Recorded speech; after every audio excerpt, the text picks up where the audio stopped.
Greetings, my name is Kevin Matthews and I am the tax professor. I want to welcome you back to class. Remember, class is still in session because the learning never stops.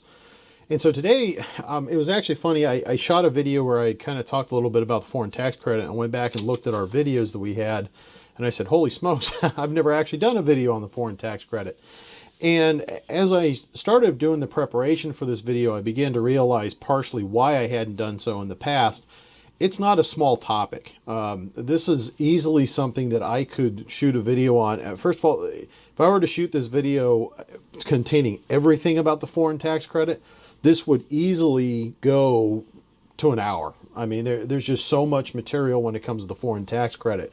And part of the reason for that is that it's you know, the IRS has well, Congress and then the IRS has a specific way they wanted this implemented. And so the basic thing is that, you know, one of the things, and we talked about this in one of our previous videos, you know, the United States is a worldwide tax system. And so what that means is that if I'm a United States citizen or I'm a tax resident of the United States and I go overseas to do work, say, for example, the country of Germany, Germany, because I'm working in Germany, is going to tax me under their system, but the United States is also going to tax me under their system, because the way that they're going to look at it is, hey, look, you know, as a U.S. citizen or a U.S. tax resident, there's certain benefits and privileges that you're entitled to, and those benefits and privileges don't stop just because you go to another country. And so because you'll run into the situation where what we call double taxation. When that happens, where you have two jurisdictions trying to tax you on the same amount of income that's received, there is two various types of relief that the Congress passed. One of them is the foreign earned income exclusion. That has about a value if your income is at around $130,000, and every year it changes. So those numbers are going to be different every year depending upon how the inflation numbers are adjusted. Usually they put them out about a year in advance, so we already have, you know, I'm shooting this video in 2020. I believe we should have 2021's numbers out already as far as what the FEIE would be. And so that's one form of relief that we have. But then the second form of relief that we have is the foreign tax credit. And the guide of this was, if you pay taxes to another jurisdiction, you shouldn't have that same income taxed here in the United States, provided that certain conditions are met. And what they wanted to have happen was, it was relief from the double taxation effect of it. Therefore, they're only going to give you the foreign tax credit up to the amount that you actually paid, or the amount you would have paid in the United States had you earned that income here in the United States. Now, just because, you know, for example, you say, for example, you go to a country, for example, Germany is a very good example of that, where their tax rates, many of our clients pay somewhere up around 50% of their income in income taxes. What ends up happening as a result of that is, you know, that same income here in the United States probably would only be taxed at around 25-30%. Therefore, there's going to be a lot of excessive tax credits that are going to exist. And we're going to talk about some of this stuff as we do some of the generalization piece of this. And then when we talk about the foreign tax credit form, we'll probably talk a little bit about this too. But basically what happens is that if you go to a country that's high tax like Germany compared to the United States, and you start a buildup of foreign tax credits, you can use those foreign tax credits in subsequent years, provided that you have enough income to offset it that is not being has an additional tax that goes against it. And so we'll kind of talk a little bit about that, and actually that can kind of get into some good tax planning that you could do for yourself that says, hey, look, I've got all these foreign tax credits. I've worked in Germany, say, for 5 years, and now my company's given me an option of about 4 or 5 different other countries to go to. Maybe I need to go to a lower tax country, because if I go to a lower tax country, maybe I wouldn't, you know, maybe I pay taxes to those other countries, and as a result of which I'll get the foreign tax credit on that, but maybe it's a low tax country, say, for example, Singapore. Singapore is a very good example of a low tax country. Another example, you know, of low tax country would be Bermuda. You could go to Bermuda, you pay a tax over there. You won't pay a whole lot of taxes, but if you have any residual tax credits from other countries, you could easily use it to offset that income if it's if you do it appropriately. So the first part of this video is going to be sort of the overview and kind of some generalization of the rules and sorts of things. And then we're going to talk about, or I'm going to actually walk through the Form 1116, which is what is used for individuals. Now, I'm not going to get into corporate foreign taxes, because that is, if this video were going to last an hour to talk about all the foreign tax credits, I would say the corporate one would probably be a movie. And unfortunately, it's not as exciting as James Bond would be. But but anyway, so we want to make sure that we are keeping up with that, and then also allowing ourselves to have the ability to kind of have that understood. So how I'm going to go through this first, like I said, is we're going to talk about the general issues.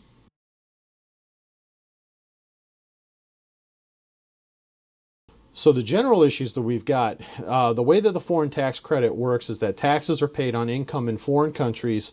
Most other taxes don't qualify for the foreign tax credit. And the foreign tax credit is an income tax credit. It is not a property tax credit. It's not a social tax credit. And we'll kind of talk a little bit about what those are here in a little bit. But basically, it's the idea that I make $100,000. The country, and I'll keep using Germany as an example because it's a country that I deal with quite frequently. Country of Germany is going to be taxing those individuals on that income, and as a result of which I'm getting double taxed, and so somebody's got to give. Now, the United States realizes if you're overseas, they're going to be the ones to give because you're not physically living in the United States when that happens. Now, something else I think that's important is you don't physically have to be in another country in order for there to be a double taxation effect to be taking place. Very good example of a non-residential situation that you would have foreign taxes is if you have investments. Say I buy, I go here, say to, one of the local investment firms, Fidelity, Merrill Lynch, any of those guys, and I give them, some money, and I say, go ahead and invest this. And they say, okay, we're going to invest in these international stocks for you because we think they're great income potential for you. Well, what happens is the countries in those the countries where those stocks are being invested into has a right to tax that money. Well, the United States also has a right to tax that money, and therefore you're going to have sort of this double taxation that takes place. And we'll talk a little bit about some of that later on. So the taxes are for income, war profits, excess profits tax, or a tax paid in lieu of one of the following types. Now, some of you might say, wait a minute, why are we taxing war profits that way? Well, basically what ends up happening is that some countries don't have what they call an income tax, but that if you're there and you have war profits, they're going to tax it. And so the IRS and courts and all that sort of stuff have kind of made the deliberation that war profits is an income, therefore it is allowed to be creditable under the income tax, the foreign tax credit regime. Most countries will qualify. So if you work in, and I would even say some countries that may not necessarily be so friendly to the United States, there's quite a few of them that, sometimes we've picked fights with some of these countries, and I'm thinking, not to redredge old memories and things of that nature, but, Iraq is perfectly a legitimate country for a foreign tax credit. And I'm trying to think of a couple others. We've got a couple other countries. Oh, Venezuela is perfectly legitimate. It's not on here. At least it's not on the list that I found when I was going there, which actually did kind of surprise me. I would have thought that Venezuela, given everything that we've been going through with Venezuela, would be on this list, but it wasn't. In fact, the only 4 countries that the IRS, through the State Department, has recognized that will not qualify is going to be Iran, North Korea, South Sudan, and Syria. And part of the reasons for that is, I think North Korea is kind of like a no-brainer. I don't think anybody would expect that we would allow somebody to work in North Korea. First of all, I think getting into North Korea to work would be a hard thing to do to begin with. And then second of all, if you pay taxes to North Korea, the United States is going to be kind of like, yeah, we're not going to let you do that and do that and benefit that. Iran, I don't think that's too much of a surprise. Sudan, Given everything that's gone on with Sudan and in the form of terrorism that's been happening, I'm not 100% surprised. And then Syria, because of a lot of the back and forth and things that have been going on there, I'm not 100% surprised. So which taxes do not qualify for the foreign tax credit? And that's going to be, I think, the biggest one that we run into here at Beta Solutions, which, by the way, this is something we deal with frequently because this is what we specialize in, is international taxes. But a very common one is social taxes. And probably my favorite country to kind of pick on, and I say pick on with in air quotes, I've actually been to France. I love France. France is a wonderful country, but their tax system, their tax structure is not as friendly for us going over there and working as it would be, say, Germany or some of the others. And it's not like France is trying to do this on purpose, but they have a different setup for their, and it reflects the priorities of the nation. France tends to be a country that's very paternalistic and over its citizens, and so their social taxes are really high. I mean, I've not actually filed a social tax return. I heard one person told me it could be as high as 60%. I don't quote me on that. But I've heard that they've been pretty extraordinary, whereas their income tax is really low. I mean, I think someone was telling me that it's around 10 to 15% for their French income taxes, and that can kind of cause a little bit of a problem, because if you go overseas and you pay all these taxes, and you're kind of thinking, okay, well, United States don't double tax me. You think you're gonna be able to get away with it by using the foreign tax credit. It's not going to work. Now, I will tell you one thing that will be very helpful for you is this concept of totalization agreements. And totalization agreements are what we would call they're like tax treaties for social taxes. Normally when we talk about tax treaties, and I believe we've got a video on that. If we don't, I'll probably shoot one here shortly. Basically what happens is that we have an understanding with certain countries that say, look, in order to foster, increased relations, and encourage your people to come work for us and us to go work for you guys, we want to have a tax treaty set up so that we can prevent double taxation from taking place. And so what ends up happening is that you'll see that with the social, with the tax treaties, what'll happen is, it's literally a treaty, and there's a section in the IRS where they, and I'm pointing that way because that's generally the direction where the IRS is from here. We're in Reston, Virginia, and IRS is spitting distance compared to where it is in most places. There's an actual section in the IRS that actually will negotiate tax treaties with cooperation with the State Department and everything. And the requirements that they have for that is that the tax system has to be relatively sophisticated at a certain level. And then there also has to be frequent interactions between us and that country. So if all those things kind of take place, usually somebody will suggest we need a tax treaty with this country. We think it would foster trade, foster all this other stuff.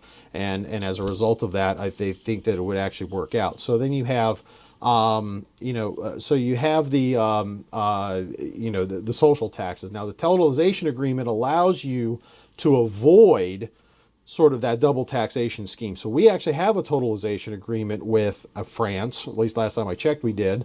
And so if you are a United States citizen and you're going to work in France temporarily and you're not being taken off the American payroll, you can avoid withholding at French social taxes, and then you actually receive Social Security benefits by working in France. But it's a scheme that you kind of have to get into. When I say scheme, I don't mean like the dirty word of it. I'm more referring to the fact that it's just a program, a set circumstance. So what ends up happening is you go over to France and you're kind of like, hey, look, I'm a United States citizen. We're going to invoke the totalization agreement. We went to the Social Security Administration. We got this form, which is something that you can do. Relatively easy to get done, and then you take it to your taxing authorities over there, and that withholds you, that withdraws you from having to withhold on those social taxes. Other taxes that don't qualify are going to be your property taxes, taxes in which exist only to tax income from people who have or come from a country that has an income tax. This was actually there's actually two countries I'm only going to mention one because the other one I didn't do a whole lot of research on before I got ready to shoot this video.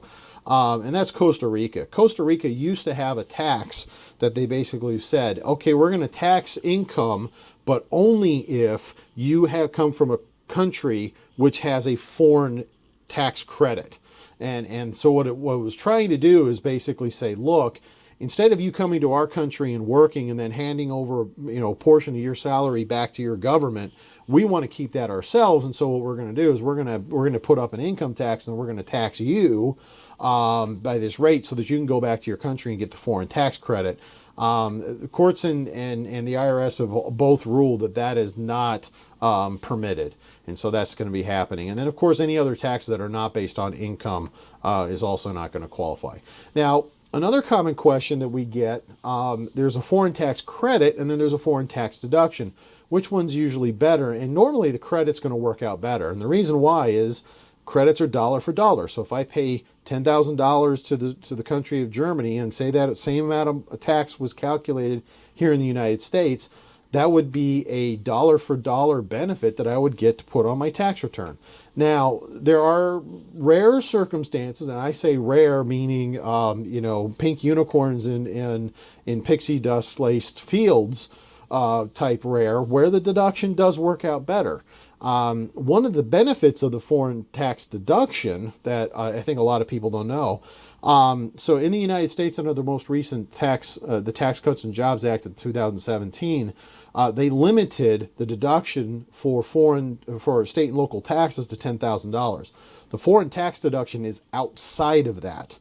And so if you pay, say, for example, you go and you work in Germany and you decide for whatever reason that you're going to take the deduction instead of the credit, and you go and you say, okay, I'll take the foreign tax deduction, blah, blah, blah, and you go through it. And one of the concerns that you have is, well, I have a house here in the United States, so I pay income taxes. So I'm still technically a U.S. resident, until a resident of that state, because maybe it's a domicile state, so you still have to file taxes there. So you're still paying taxes there, and then on top of it, you're probably still paying property taxes. Maybe you still have a car that's back home, and you're still paying property taxes on that. So you're hitting around that $10,000 limit.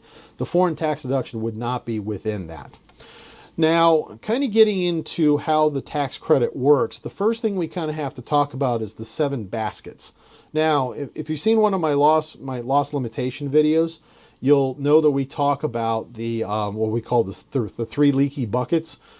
These are the 7 baskets, and this is actually a more widely used term. This is something I didn't come up with. This is something that is very common in the tax industry where we talk about this. But the 7 tax baskets that we have is going to be, you're going to have your Section 951A basket, your foreign branch tax basket, your passive basket, your general basket, your Section 901J, and then you're going to have certain income resource by treaty, and then lump sum distributions. We're not going to talk about all this because, here I am. I'm already at about 18 minutes into this video that was supposed to only last about 20. And we haven't even gotten to the other portion of this yet. I don't want to have a situation where we drag this out by talking about all of these. So my goal is to talk about the passive and then also the general. Okay. The carryovers. Okay, so something that's very important is carryovers. So for example, you go to Germany, you pay $20,000 in taxes. Now we go through the calculation and the IRS says, okay, that same income would only be taxed at, say, $15,000 here in the United States. So we're going to give you a $15,000 tax credit, and there's a $5,000 delta that exists. What happens to that delta? Well, you get to carry it over going forward up to 10 years. And so if you move to another country, say you get done with Germany and you move to, I'm trying to think right off the top of my head. Oh, France. You go to France. And like I just said, they have a low income tax, but they have high social taxes. And you say, okay, fine. I go to France and I pay that 15% tax versus here in the United States, I'd have 25%. I can use the foreign tax credit that I received on taxes I paid to Germany to do this. And that's because the IRS, the way that this was set up and the way Congress kind of set this up, they kind of see foreign taxes as just the wide berth. And I think part of the reason why is the last thing they wanted to do, I mean, the administrative nightmare, especially some of these guys who work as international, if you work in the international arena and you're traveling around to multiple jurisdictions, like I knew one guy, he was a salesperson and would visit somewhere in the neighborhood of about 30 to 35 countries every year. He would be a nightmare if we were going to do this by country.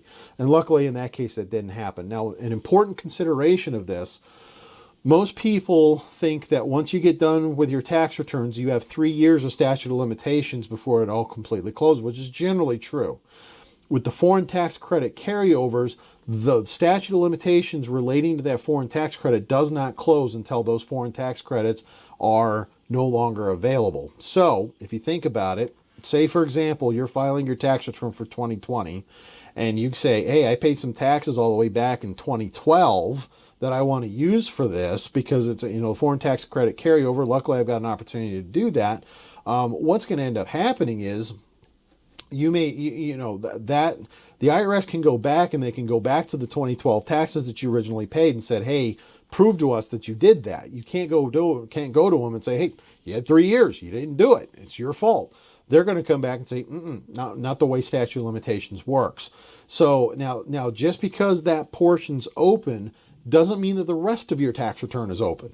So for example, if you have, say you've got this foreign tax credit and you're going back to 2012, they can't say, oh, hey, by the way, while we're examining your 2012 tax return, why don't you get your Schedule A deductions all out? Why don't you get your Schedule C business deductions all laid out? And we're going to go over those too. What'll end up happening is they're only going to be able to do it on the tax calculation, and it's going to be very limited in scope. I've actually never participated in an audit where they've gone back that far because it's very rare. It usually doesn't happen. Normally, if they accumulate a lot of tax credits, what happens is the person comes back home, then they never use them, or they get used up pretty quickly. So it's usually not that big of a deal. So everyone, that's going to be the end for now of this part of this. We're going to shoot part 2, and then you'll be able to see that in the next video that comes out. I want to say thank you very much for watching this video. If you like this video, please go ahead and hit the like button. If you like the video series, please go ahead and hit subscribe. We would really be appreciative if you guys would do that. And if you have any questions about us, again, this is our bread and butter. We do foreign taxes all the time. Or international taxes, please feel free to reach out to us at www.betasolutionscpa.com. Again, that's www.betasolutionscpa.com, and we'd be happy to help you out. I want to say thank you very much for watching the video.